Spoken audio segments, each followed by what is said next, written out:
This is the sub 1000 that has just been finished from Sportec. So much work and love has gone into this car.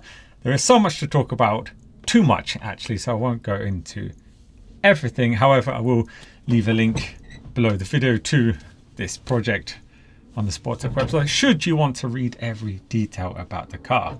Out for a coffee run in what is a very special Porsche 911, or as it's now called, the Sportec sub 1000. So many nice things to touch and play with in here. Just everything has been changed and customized from the ground up. Let's go for a drive in what is, as Sportec have told me, this is a race car for the road. It's not a sporty, road going car. It's a race car that they've built for the track and somehow made legal and put number plates on. It needs lots of revs. It doesn't want to go slow.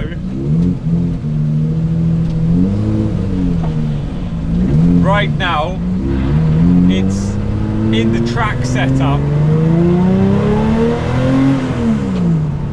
and quite loud in here, as you're going to find out. How much you can actually hear of me in here, I don't know. It's not just the engine, of course, and the exhaust, it's the gearbox and everything. It's a full-blown race car that we're going to go and get some nice coffee in. So the price on this one currently, although I'm not sure it's for sale, it's for the owner of Sportec, is around 370,000 Swiss francs. So yes, quite big money. However, what you get in exchange is quite a special car. So Sportec are going to offer the sub 1000s. No two will be alike. They will never use the same paint on more than one, so everyone will be completely individual.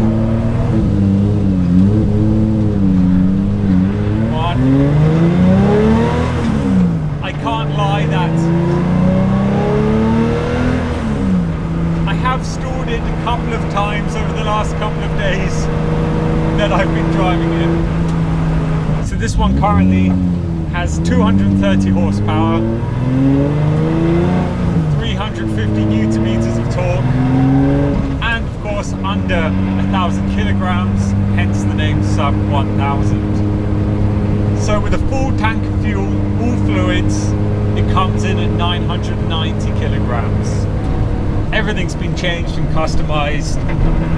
They find a donor car, they strip it down, repaint it, and then build up the sub 1000 from that. So bumpers, doors, bonnet, wheel arches, these are all made from carbon fiber Kevlar. The dashboard also is in carbon fiber. They've tried to keep the weight down as much as possible. Motorsport fueling system at the front, which really looks spectacular. The car is also 30 millimeters wider each side, has a really nice stance on it.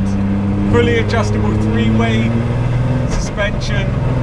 Right now it's set up in a full-blown track setup because they've been testing it on track. Hence, it's a little bit too bumpy and aggressive for the road right now. So I'm bouncing around more than I would like. There's just so much going on in here. All of the different sounds, the smell of course, full stainless steel exhaust system, which sounds magnificent. Let's do a little pull up to speed limit.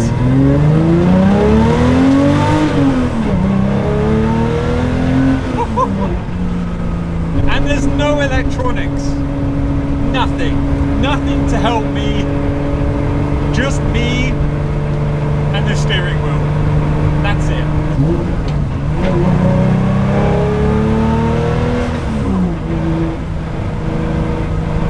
And going back to the sound, it really is such a beautiful thing to listen to because of these sports camshafts.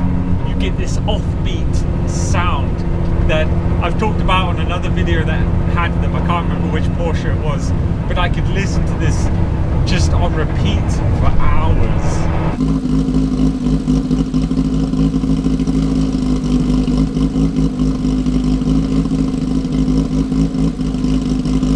And all of this coming from a 3.4 litre sat back there.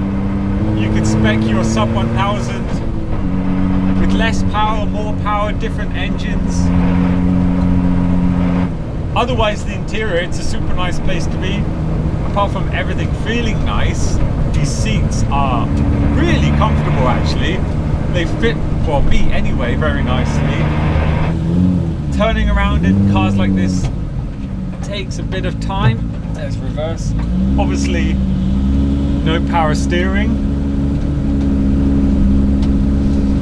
And even with the weight being under 1,000 kilograms, oh, nearly stalled it then. You still need a bit of strength. The more I get to know the car and the more fun it becomes once I really get to grips with the car. In the end, I think you need a good week with a car like this to really understand it and learn how to control it. But really good for practicing heel and toe.